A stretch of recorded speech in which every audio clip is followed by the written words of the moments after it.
А трагедия на столичной стройке могла произойти из-за ветра и нарушения техники безопасности. Такое мнение высказали очевидцы и инспекторы по труду. Напомню, утром двое рабочих сорвались с 14-го этажа новостройки. Один мужчина погиб на месте. За жизнь второго борются врачи. Моя коллега Дана Ермак с места ЧП. Несчастный случай произошел примерно 11 часов утра. Рабочие строительного объекта говорят, что инцидент случился из-за сильного ветра.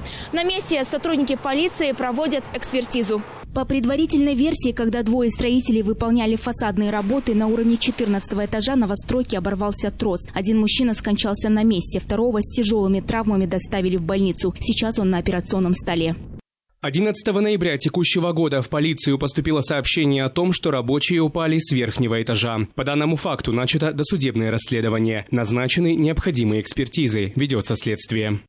Трудовые инспекторы назвали предварительную причину – нарушение техники безопасности. После трагедии создана специальная комиссия. На расследовании у нее 10 рабочих дней. Будут определены должностные лица предприятия, и материалы будут направлены в департамент полиции для принятия процессуального решения. Нами будут установлены трудовые отношения, принимали их по трудовому договору, либо по договору оказания услуг.